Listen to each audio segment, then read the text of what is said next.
Esto, pero bueno, buenas noches. Saludo con gran cariño al auditorio de Telefórmula, que nos enlaza con los trabajos de esta emisión. Agradezco mucho que nos sigan a través de la radio, por supuesto, plataformas de internet. Hoy se inauguró la quinta Feria Internacional del Libro de los Universitarios. Estuvo la Universidad de Texas como invitada. Tuve la fortuna, por supuesto, de estar ahí presentando mi libro Vecinos. Agradezco al presidente de Comexi que el día de hoy haya estado, Sergio Alcocer, ahí acompañándome, mi compañera también Astrid Velasco. Hoy la inauguró el rector y le cuento todo esto porque en un momento más platicaremos con el rector Graue para ver hacia dónde va la universidad. El PIB de este país creció al primer trimestre 0.8. En este caso, las actividades secundarias son las que tienen el mayor dinamismo. Las terciarias y las primarias por debajo del punto. Idalia evolucionó a categoría 2, se aleja de las costas mexicanas y va hacia el norte. A ver si podemos ver la foto de satélite y así la veremos ubicada ya hacia el norte de Florida. Le comento que la Comisión de Puntos Constitucionales aprobó la reforma del artículo 65 que evitará que se empalmen dos legislaturas en agosto del 2024. Se solucionó el tema de las quincenas. Hoy se realizaron plenarias del PAN y el PRI en el Senado. Hoy senadores recibieron a sus homólogos chilenos para recordar los 50 años del infame golpe de Pinochet a la democracia chilena.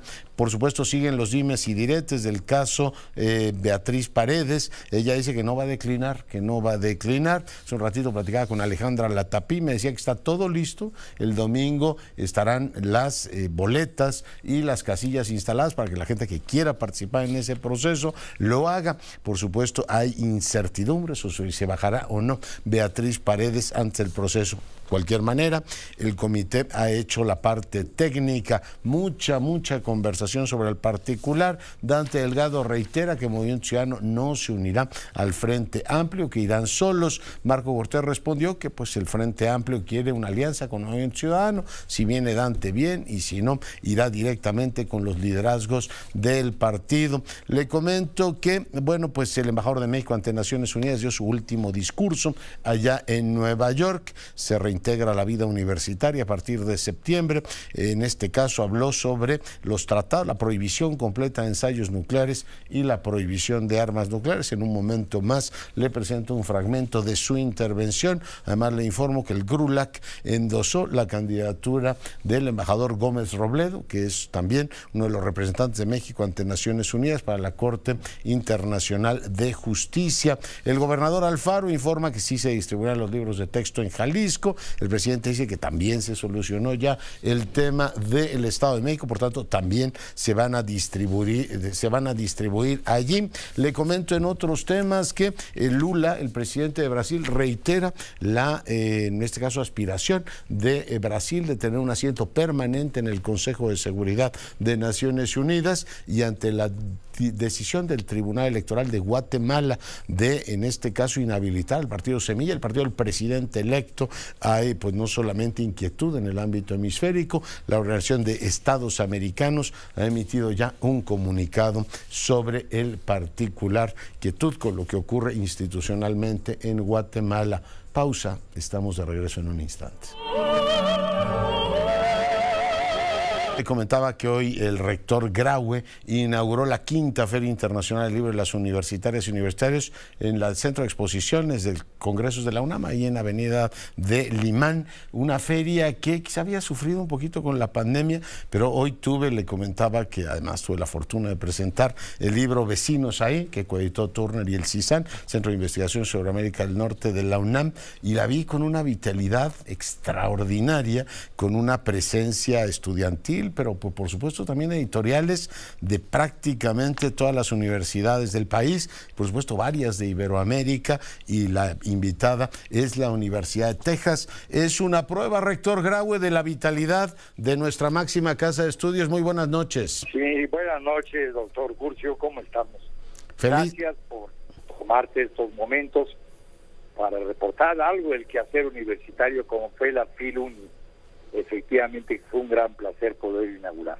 Oiga, una vitalidad enorme. Digo, no, por supuesto la vamos a poner a competir con la de minería, pero veo con enorme satisfacción, es la quinta versión que tiene, pues sí, mucho que entregar. Además, para los que están en el sur de la ciudad resulta más cómodo, rector. Y en estos últimos 5 años ha crecido la presencia de los lectores que acuden a ella significativamente, lo comentaba, ¿no? Que hay una gran vitalidad juvenil. El año pasado, el primer año tuvimos alrededor de 7,000 asistentes y el año pasado ya fueron más de 35,000. De tal forma que ha venido creciendo en forma muy significativa y efectivamente con una gran cantidad de sellos editoriales, más de 200 sellos editoriales en total, ¿no? Y con la Universidad de Texas como invitada, la Universidad de Texas en Austin como invitada especial. Sí, estuvo ahí el presidente de esa universidad. Cuénteme cómo se ha venido internacionalizando la UNAM, aparte de la red que mantiene con distintas universidades, las propias instalaciones de la UNAM en distintos puntos del planeta. Rector Graue. Sí, efectivamente tenemos instalaciones, centros de estudios, pues, con una oficina, con un par de académicos en distintas regiones del planeta. Los tenemos en Estados Unidos, por supuesto, en Los Ángeles, en San Antonio, en Tucson, en Chicago, en Boston, en Ottawa, en Canadá, en España, por supuesto, en la Fundación Cervantes, en Inglaterra con el King's College, en Francia, en la Sorbona, y en Alemania con la Universidad Libre de Berlín, y una más, efectivamente, que tenemos en Pekín, China, sí. Y la que recientemente abierta en Cuba. Oiga, además de ser la Universidad de la Nación, es una universidad global como corresponde a una de las mejores universidades del mundo, rector. Pues sí, afortunadamente sí, en el lugar 93 en los rankings internacionales más prestigiados. Y en todas las redes de investigación en ciencias y humanidades, en la vanguardia en muchos de los temas, rector. Así es. Y de hecho, ya que estaba hablando de internacionalización, aparte de los 38 laboratorios nacionales de los que somos sede, tenemos 4 laboratorios internacionales adicionales con estructuras de gran importancia en la investigación mundial, como son de Alemania, la DAB, con Francia, por supuesto, con la IRD. En fin, sí ha venido potenciándose todo el trabajo de investigación y académico de la universidad a nivel internacional. ¿Ya? Y en el plano nacional ve uno, además de nuestro campus, que es patrimonio de la humanidad, hay que recordar lo que eso vale, las FES, todo lo que hay en el área, digamos, central del país. Veo que tenemos cada vez más presencia en Mérida, veo un edificio colosal que también abrieron allá en la mismísima frontera con los Estados Unidos, en Tijuana, rector. Así es, en Tijuana está el Centro de Investigaciones Jurídicas. Tenemos la unidad que creamos en este periodo también de Mérida, con una gran capacidad también, y otra más en Juriquilla. Y estamos abriendo una en Oaxaca. Oaxaca, que es probablemente el estado que tiene una menor oferta académica a nivel superior. Estamos trabajando en conjunto con el gobierno del estado y estamos abriendo la primera licenciatura en nuestras instalaciones, que vamos a crecer en los meses por venir. Ya. Subrayo todo esto porque, bueno, parte de este enorme esfuerzo se ha venido dando sin un incremento significativo del presupuesto, ¿no?, de la Universidad Nacional, pero quizás lo más significativo, rector, es que también se ha logrado en este tiempo ampliar la matrícula. Creo que ha subido en torno a los 36,000 el número de estudiantes que tiene la universidad sin que se haya tocado el presupuesto. Siempre está muy enterado, Leonardo. Sí, efectivamente, este es el crecimiento estudiantil, que nada más para ponerlo en contexto, pues representa la matrícula total de más de 10 universidades públicas del interior de la República. Ha sido un esfuerzo notable que han empeñado los señores directores y, por supuesto, apoyados desde la Administración Central de la universidad. Un trabajo que tiene que ver con, pues no solamente transparencia y eficiencia, sino también rendición de cuentas, rector. Que acostumbramos, como bien sabe, a hacerlo. Nosotros primero tenemos el patronato, que está ajeno a la rectoría como tal, desde el punto de vista de la administración, es una entidad independiente, y bueno, esto cruza auditorías de forma constante, más aquellas que nos hace la Autoridad Superior de la Federación, y entregamos la cuenta al Consejo Universitario para su conocimiento y opinión, y posteriormente lo hacemos en la Cámara de Diputados por la comisión correspondiente. Ya. Rector, a mí una de las partes que más me gusta comentar con usted, lo he comentado en varios momentos de su rectorado y ahora que llega digamos a su conclusión o que se acerca a la conclusión, es ver cómo nuestra universidad le cambia la vida a mucha gente. Veo que buena parte de nuestros matriculados, de los matriculados en la UNAM, vienen de familias que reciben 1 o 2 salarios mínimos como ingreso y muchos de ellos pueden tener una vida muy diferente a la que han tenido sus padres, rector. Sí, a ver, el 80% proviene de familias cuyo ingreso total familiar es menor de 4 salarios mínimos y un porcentaje no menor está un 20% con un salario mínimo. Sí hay un gran esfuerzo de la universidad y del país, de su presupuesto federal, para propiciar esta gran movilidad social que a lo largo de los años ha ayudado a crecer el país y a consolidar el país. Sí. Y con los mejores estudiantes, déjame decirlo también, el proceso de aspiración, ingresar a la universidad, es un proceso complejo para ellos. Y bueno, por supuesto, los recibimos con gran entusiasmo y ellos se comportan en su aprendizaje en forma espléndida. Ha habido, y lo has tú de alguna forma también difundido, premios internacionales que han ganado en robótica, en matemáticas, recientemente uno más en cohetes, con los primeros lugares y a veces en primer lugar, entre con estudiantes de todo el mundo, ¿no? Sí, es emocionante ver cómo destacan la dedicación que tienen y cómo el pertenecer a la universidad es, por supuesto, un sentido de transformación de su vida, ¿no? El sentido de pertenencia a una gran casa. Cuénteme, rector, ¿cuántas nuevas carreras se han, en este caso, porque hay una enorme vida colegiada, están discutiendo en los consejos, en las facultades, nuevas escuelas, nuevos programas y nuevas carreras? ¿Cómo ha venido diversificándose la oferta en estos años, rector Graue? A ver, 6 nuevas escuelas tenemos que dedicamos de adelante de cimientos al fondo, con 18 nuevas licenciaturas a lo largo de estos años, más programas de doctorado y 23 especialidades. Entonces sí ha sido un incremento de la oferta académica que en parte ha propiciado también el que podamos haber crecido la matrícula. Aparte de dobles grados que hemos conseguido en este proceso de internacionalización que tenemos con Alemania, con España, con Francia, con Holanda y con algunos países de Latinoamérica. Ya.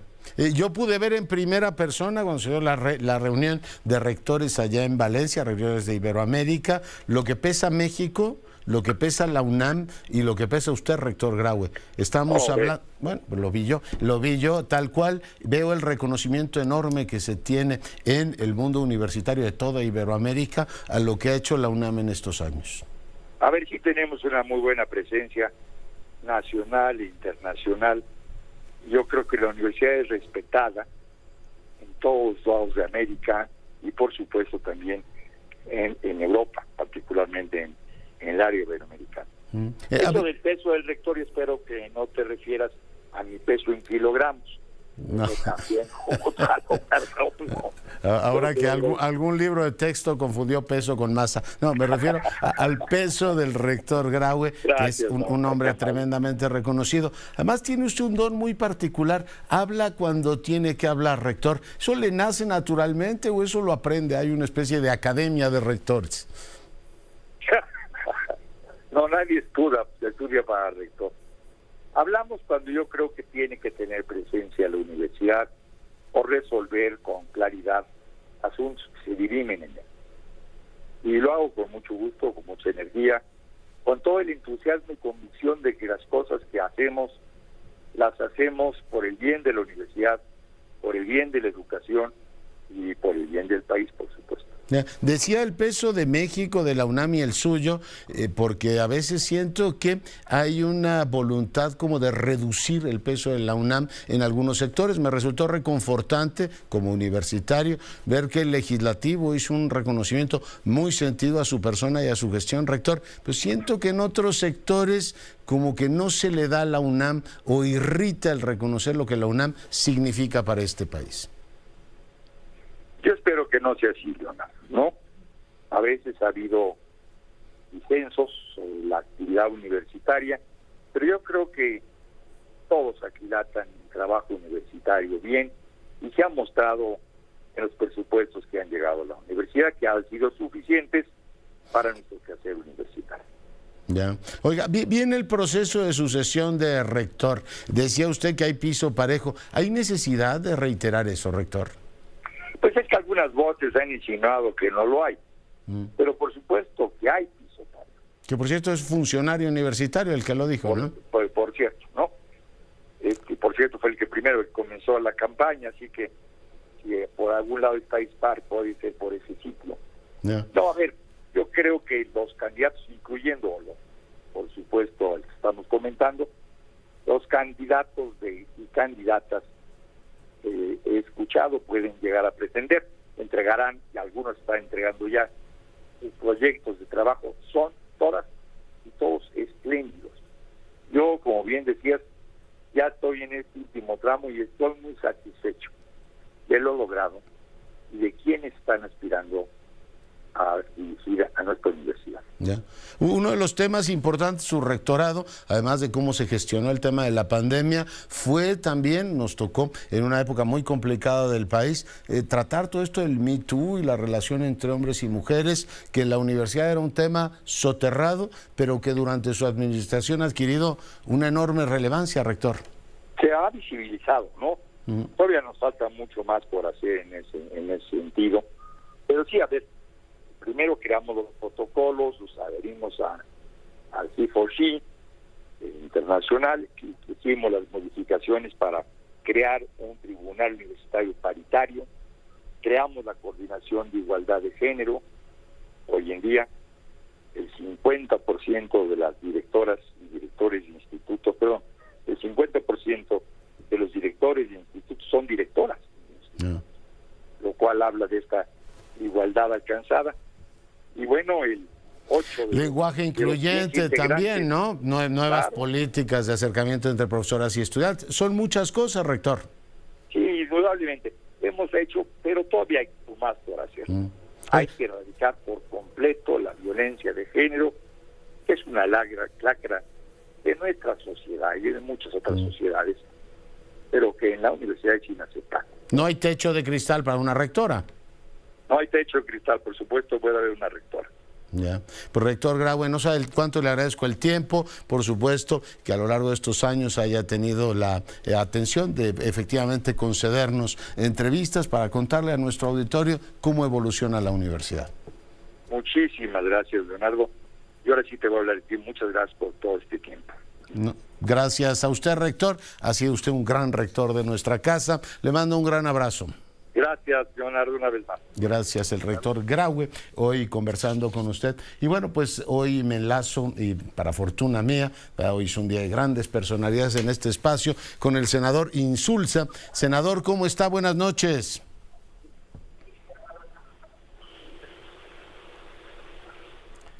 José Miguel, tengo al senador Insulza en la línea, ¿no?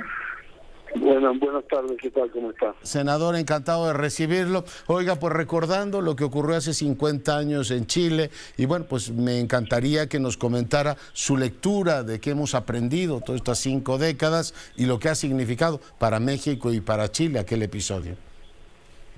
Bueno, yo creo que hemos aprendido muchas cosas, desde luego. Aprendimos, sobre todo en Chile, el valor de la democracia. Nosotros hemos tenido gobiernos democráticos durante bastante tiempo y mucha gente pensaba que a partir de la democracia se podían hacer una cantidad de cosas. Perdimos la democracia y entendimos cuál era su valor, eso es lo fundamental. Para nosotros cualquier cambio que se haga en nuestros países, más lento, más rápido, etcétera, debe hacerse de manera democrática y contando con la mayoría, ¿no? Yeah. Segundo, que a pesar del carácter no deliberante de nuestras Fuerzas Armadas, que realmente se había mantenido durante bastante tiempo, incluir a las Fuerzas Armadas en la gestión política del país es un error grave, no se debe cometer, no deberíamos cometerla nunca. Tercero, aprendimos el valor de los derechos humanos. No, esa parte yo no lo pronuncio de la política mexicana. No, digo, yo tomo nota. De mi país, Así que, bueno, después está todo el tema de derechos humanos, que convirtió a Chile en un país que de alguna manera tiene un especial cuidado en eso, fundamentalmente porque durante muchos años fue como el símbolo de los que tenían, de los que defendían los derechos humanos, ¿no? Así que, naturalmente, eso es un valor que es muy fundamental, que debemos estar permanentemente estudiando en nuestro país. Y por último, el tema de la unidad, ¿no? Hubo muchas divisiones en las fuerzas de gobierno. El presidente la representó al presidente Allende en su momento, nos dijo claramente en un comité ejecutivo de la Unidad Popular, que uno recuerda, que no podré olvidar nunca: ustedes tendrán que decidir qué es lo que hacen. Si esta decisión continúa, sabemos que estamos condenados a la derrota, pero yo voy a estar aquí el día que se ocurra, yo voy a estar aquí. Ustedes decidirán dónde están y qué es lo que quieren hacer. A mí, como dijo él, no me van a sacar vivo de aquí. Él cumplió y muchos chilenos no cumplieron, pues es la verdad. Mire. Sí, se dio todo al ejemplo, como dice aquel. De Chile aprendimos todos. He leído textos de Mitterrand diciendo: yo inicié mi presidencia en Francia recordando lo que le había pasado a Allende. He leído textos de Felipe González también recordando en el arranque de su gobierno lo que había pasado a Allende. Pero también la potencia que usted conoce muy bien aprendió, ¿no? Parte de lo que era el alcance de los Estados Unidos de meterse en desestructurar o desestabilizar un régimen democrático, senador. Claro, bueno, yo creo que reinaba mucho en ese momento en el Departamento de Estado y en Estados Unidos y en la presidencia de Estados Unidos la idea de que otros gobiernos socialistas en América Latina después de Cuba no podían soportar. Nunca quisieron entender que se trataba de un experimento democrático, que el presidente Allende no pensaba cambiar la Constitución ni violar la Constitución de ninguna manera, pero insistieron en convertirnos en una especie de prueba de fuego para la penetración del comunismo en la región, y por eso actuaron de la manera en que actuaron contra nosotros. Ya. Oiga, sobre ese proceso hay películas o por supuesto literatura, y hay mucha ciencia política. ¿Hay todavía partes oscuras del proceso de la caída de Allende, de todo lo que significó el gobierno del Frente Popular, senador? Mire, yo creo que no hay cosas incomprensibles, como seis fuerzas políticas que están todos apoyando al gobierno no son capaces de vincularse, digamos, de entender que están en un momento de derrota, y ciertamente algunos grupos que eran más que extremistas, que estaban convencidos que el presidente del gobierno podía caer, pero el poder popular que ellos habían construido se mantendría, cosa que es una cosa garrafal, pues. Yeah. O sea, el famoso poder popular, nuestro poder popular, no resistió un día después de la caída de Allende, pues. Yeah. Sí, efectivamente. Dígame una cosa, hace unas semanas estuve cubriendo las elecciones en España y veía encuestas de que la mayor parte de la juventud española no recuerda lo que fue el franquismo y no recuerda lo que fue el golpe de Estado de Tejero. Los chilenos, los jóvenes chilenos, ¿recuerdan lo que ocurrió hace 50 años o es historia lejana, senador? Los jóvenes chilenos no recuerdan lo que sucedió hace 50 años y están más bien preocupados y a veces tienen interpretaciones muy distintas de lo que realmente fue. Ya. Oiga, pero los demócratas requieren siempre recordar lo que ocurrió, ¿no? O que se los cuenten sus profesores. Usted me va a perdonar, pero desgraciadamente acabo de perder contacto con toda la gente que anda conmigo precisamente por escuchar esta llamada y no sé dónde ir, así que... Bueno, ya no lo retengo más, senador Insulza. Le mando un gran abrazo, cuídese. Gracias. No queremos que dejen al senador, usted lo recuerda, fue el ministro chileno, fue también el secretario general de la Organización de Estados Americanos, ya lo estamos dejando fuera del cortejo. Bueno, en otros temas le comento que la CEMAR, a través de la Armada de México, localizó y desmanteló 5 laboratorios clandestinos en Culiacán, Sinaloa. Le daba a conocer hace un momento que el INEGI dio a conocer la actualización del sistema de cuentas nacionales. En este caso, la actualización comprende 37 productos estadísticos y alrededor de 60 millones de datos sobre la economía del país. Qué fortuna tenemos de tener INEGI. Ahora tuvimos instituciones de este tipo en todos los ámbitos de la administración pública. Israel Aldave, adelante. Reunión plenaria de los senadores del PAN, Xóchitl Gálvez hizo un amplio reconocimiento a la priista Beatriz Paredes y dijo que respetará la decisión que ésta tome respecto a su participación en el proceso de selección del representante del Frente Amplio por México. Por lo pronto se reportó lista para la votación del próximo domingo y enfrentar a Morena. Lo que quiero es que le vaya bien a México, veamos cómo le va bien a México y no tengo duda que Morena se está frotando las manos también para ver qué desmadre nos hace, pero aquí estamos listos. La aspirante fue recibida en la sede del PAN como rockstar, con los gritos de presidenta a presidenta, así como con un amplio respaldo por parte de la dirigencia partidista. Gálvez Ruiz fue cuestionada respecto a la postura del dirigente de Movimiento Ciudadano, Dante Delgado, quien dejó en claro que no va a participar en la alianza opositora. Dijo que en su momento lo buscará para convencerlo de sumarse a este proyecto. Yo creo que en todos los partidos hay presentables e impresentables, en todos. Se cuelan de una manera u otra. Pero qué bueno que en MC hay un presentable como Dante, porque yo le tengo todo el reconocimiento y el respeto a Dante como un constructor de un mejor país. Hay momentos en la vida en los que uno no coincide, y eso es normal. Pero dejen que sea la coordinadora, porque las mujeres sabemos tejer de una manera distinta. Por su parte, el presidente panista Marco Cortés afirmó que a pesar del desaire del líder del llamado Movimiento Naranja, este tiene abiertas las puertas del blanquiazul, pese a que le recordó sus orígenes partidistas. Bueno, que recuerde dónde militaba él anteriormente. 1. 2, que lo que es importante es tomar una definición clara. ¿De qué lado de la historia quieres estar? Porque lo que está haciendo el presidente es maquiavélicamente querer dividir a la oposición. En el marco de este encuentro, tanto la dirigencia como los legisladores de Acción Nacional reconocieron que el liderazgo, así como la suma de voluntades, tanto ciudadanas como políticas, las tiene Xóchitl Gálvez. Con imágenes de Ricardo Rodríguez y Israel Aldave, Telefórmula. Y bueno, seguimos con la información. Laura Brujés, adelante. Gracias, doctor. Buenas noches. Y bueno, aquí desde el PRI en su plenaria se han dado pues este debate en lo que tiene que ver con si Beatriz Paredes, la aspirante del Frente Amplio por México, declinará o no. Y es que el dirigente nacional del PRI, Alejandro Moreno Cárdenas, respondió que pues una persona no puede estar por encima del partido, luego de que la senadora del PRI aspirante del Frente Amplio rechazó declinar en favor de Xóchitl Gálvez. La abordamos después de reunirse con los legisladores en la plenaria del PRI y no cree que ella pues está enojada, ya que mencionó que el PRI va en unidad y que se trata de un partido político donde se toman decisiones claras. Así fue como lo dijo. Pues que el señor presidente del partido hizo las declaraciones que él consideró convenientes. Yo seré respetuosa y estaré atenta de lo que declare y acuerde el partido. A mí no me gusta especular. Pero en el caso de las encuestas, usted dijo que esperaría verlas. Si no le favorecen, ¿usted declinará, senadora? Estaré analizando la situación una vez conozca los resultados. Doctor, esto fueron las declaraciones de Beatriz Paredes al llegar a la plenaria. Ella reiteró que la única encuesta que tomará en serio será la del comité organizador del Frente Amplio por México y dijo no sentirse excluida por el partido. Prefiere no especular sobre el anuncio que dará a conocer mañana el partido. No, hasta el momento no nos han confirmado a qué hora será, pero lo más seguro es que sí, porque en esto fue muy insistente el presidente nacional del PRI, Alejandro Moreno.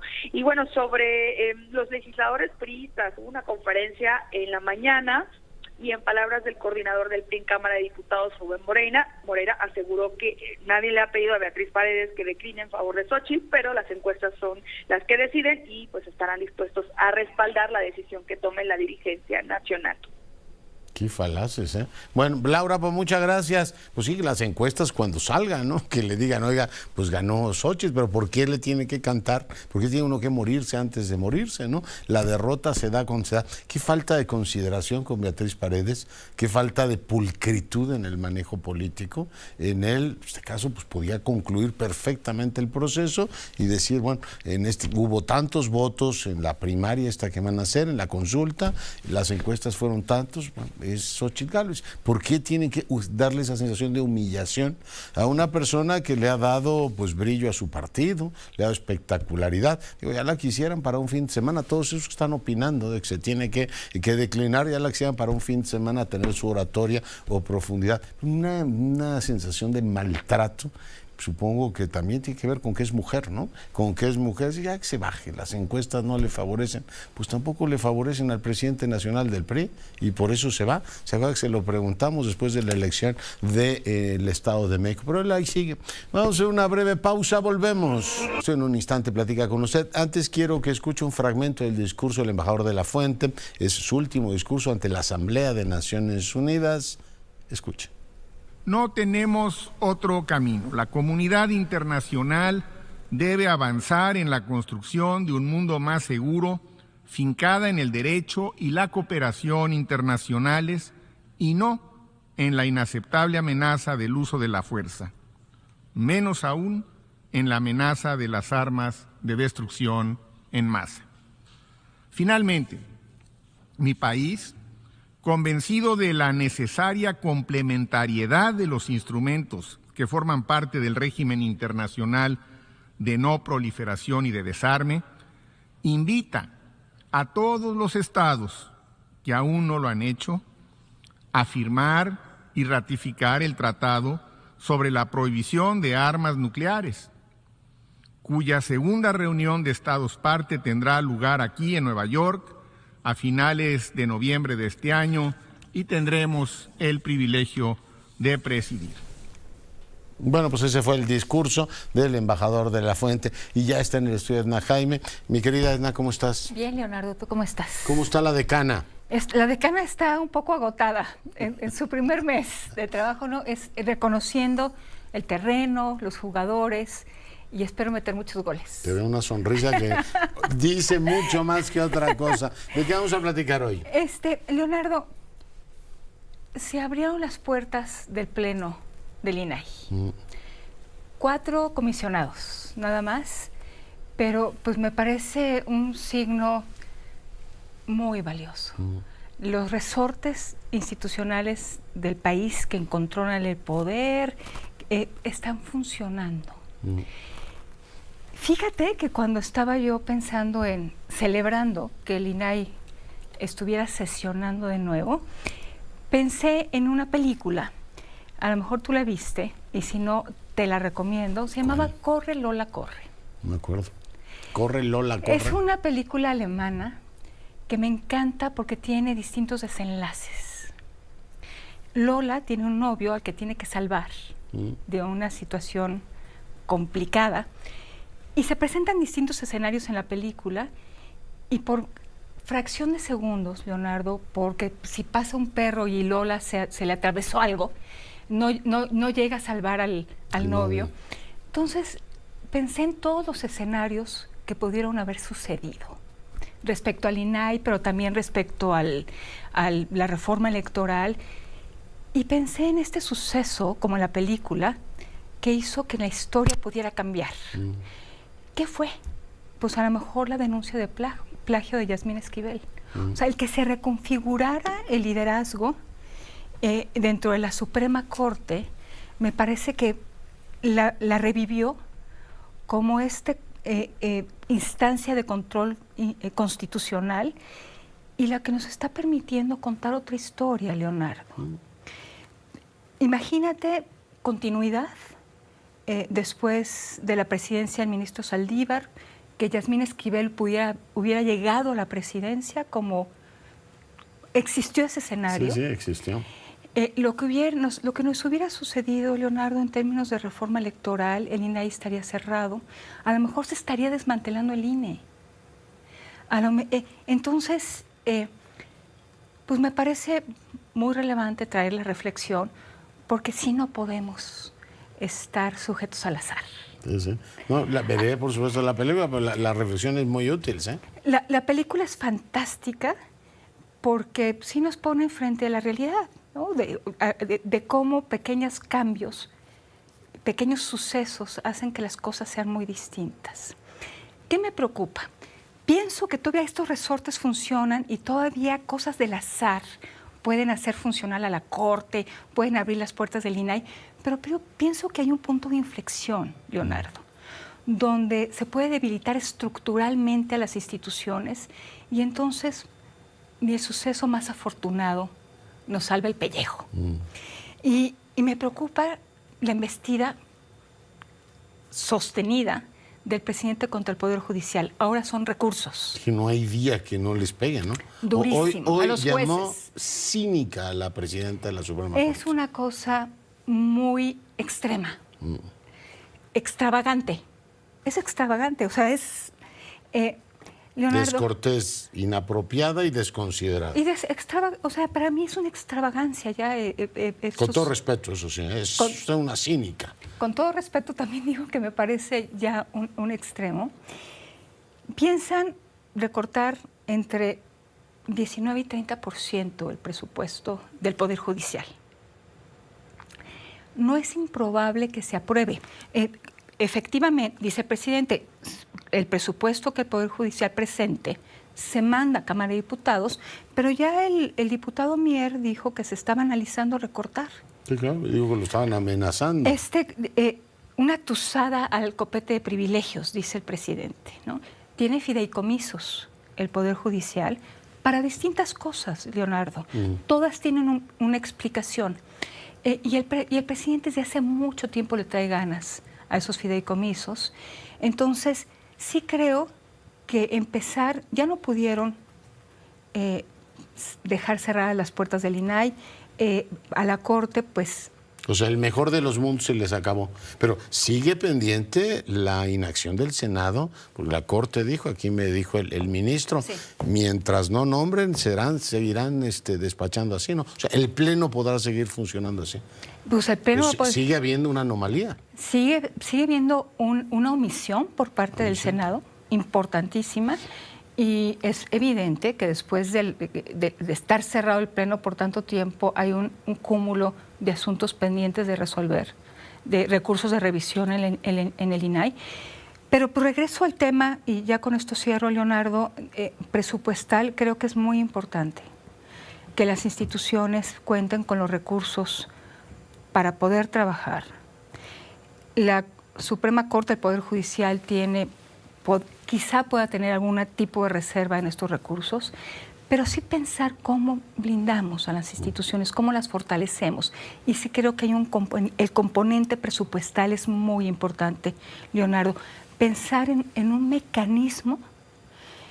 Hay algunos estados que sí tienen en la Constitución previsto un porcentaje del presupuesto que se les debe asignar. Hay otros estados que tienen previsto que no se puede de un año a otro reducir el presupuesto del Poder Judicial. Entonces, quizá pensar en qué mecanismo para blindarlos en lo financiero, siempre con rendición de cuentas, por supuesto, pero sí pensar en una siguiente ronda cuando pensemos en cómo podemos fortalecer a las instituciones que controlan al poder, cómo las podemos fortalecer y blindarlas. Porque sí me preocupa, si se salen con la suya van a poner en aprietos la operación. No, es un acto autoritario, estás hablando de un poder del Estado que somete al otro por ley del presupuesto. Te retengo 30 segundos, no más. Cuando el INE le redujeron el presupuesto, exactamente con la misma lógica de la represalia. Te la voy a cobrar tusándote los privilegios y lo sustantivo. El INE pudo acudir a la Suprema Corte y decir, a ver, Edna Jaime me aprueba el presupuesto y quiere que haga tal, tal, tal y tal. Yo estoy ante la incapacidad de satisfacer esa petición porque no me está dando los recursos. Y la Suprema Corte te pone palomita y te dice, tiene razón el INE. Y aunque se enojen, les tiene que dar el dinero. Pero la Suprema no tiene ante quién, en este caso, ante qué ventanilla se queja. Sería juez y parte. O sea, ¿no tiene solución el asunto? Parece que no. Mira. Digo, hay recursos. Si, por ejemplo, en la ley se establece que no puede reducir el presupuesto, creo que hay argumentos donde pudieran defender, pero sería una situación y te muy imaginas particular, la propaganda. Están Están defendiendo sus privilegios, sus copetes los de privilegio. Altísimos sueldos y todo. Y fíjate, Leonardo, uno de los argumentos que dio una de las ofertas que hizo el presidente es eliminemos el fideicomiso y démonos en becas. O sea, tiene una habilidad para convertir, para hacer argumentos tramposos. O sea, le quitamos el dinero del fideicomiso para ver que no puede hacerlo. No puede hacerlo. Oye, pero ya se comieron todos los fideicomisos que tenía el Ejecutivo y ya viste que se lo gastaron, ¿no? Entonces, es situación difícil. Es una tensión, una discordia republicana que no nos lleva a nada bueno. Es posible que se consume es muy probable. Leonardo, y entonces, pues sí, están en graves aprietos y estos resortes y pues, celebrar la apertura del pleno del INAI, pues a lo mejor pueden ser destellos efímeros de pues estos controles al poder que resucitan, pero que quizás los maten o les den heridas que los dejen en muy mala condición. Lo veremos. Y también el entorno internacional, ¿no? Igual que cuando querían sacar su plan rarísimo electoral, pues varios sectores les dijeron, oye, ¿en serio? Yo espero que igual que ocurrió en Israel, igual que ocurrió en muchos países, decir, ¿en serio quién hizo el Poder Judicial? Pues eso es el embrión de una dictadura. No vivimos en una dictadura, pero es el embrión de una dictadura ir en contra de un Poder Judicial independiente. Caso por caso, lugares donde las democracias se han debilitado,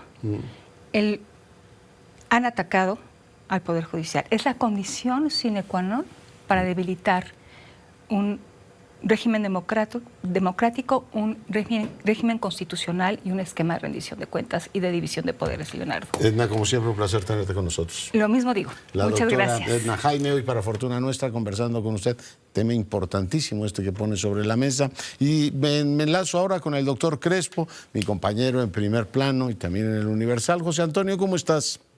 ¿Qué tal, Leonardo? Muy bien. Oye, ayúdame a ubicarme, tú que entiendes muy bien la vida política de este país, ¿qué mueve a Alejandro Moreno a tal nivel de descortesía, desconsideración y otras cosas que no me atrevo a decir con Beatriz Paredes, cuando el proceso está a punto de terminar o de concluir su etapa normal el domingo, José Antonio? Sí, yo no le veo sentido a que se baje Beatriz Paredes para nada, que concluya el procedimiento, que se logre lo que se planteó. Y sí, gana Xóchitl, como todo pareciera indicar, como así lo reconoce el propio Alejandro Moreno, pues estoy seguro que Beatriz Paredes le va a levantar la mano y entonces van a cerrar filas en torno de Xóchitl, pero ¿para qué adelantar las cosas?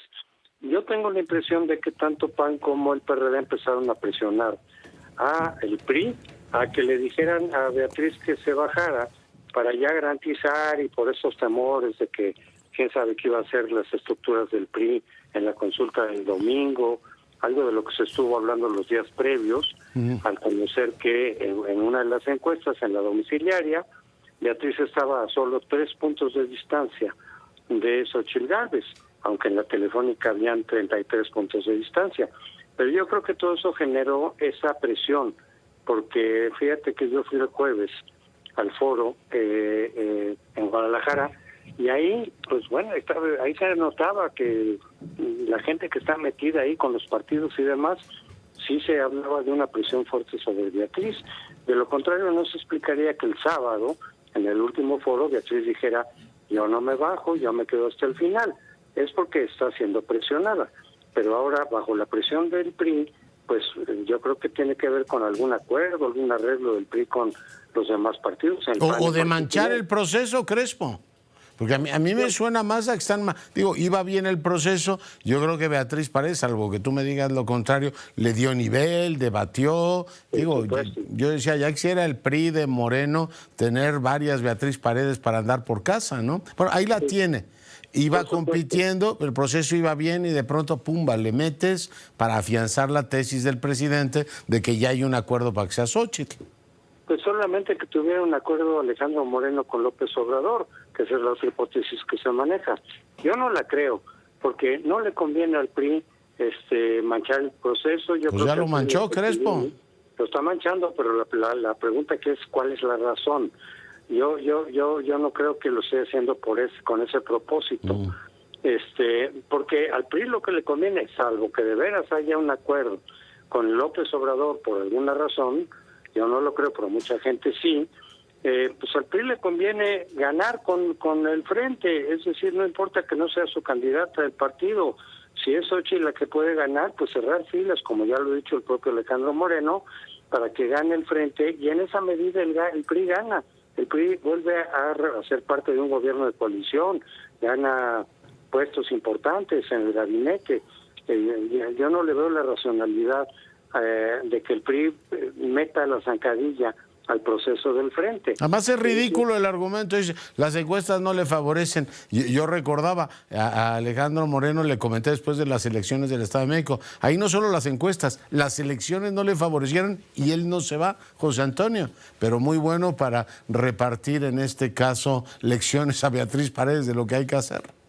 Por eso a mí me suena más que haya algún tipo de acuerdo con el PAN, de algo que no sabemos, que quizá más adelante sepamos, como pues el repartir o distribuir algún tipo de cargos de los otros, de algún estado, las candidaturas por aquí, por allá. Con la mesa directiva de la Cámara de Diputados, Crespo.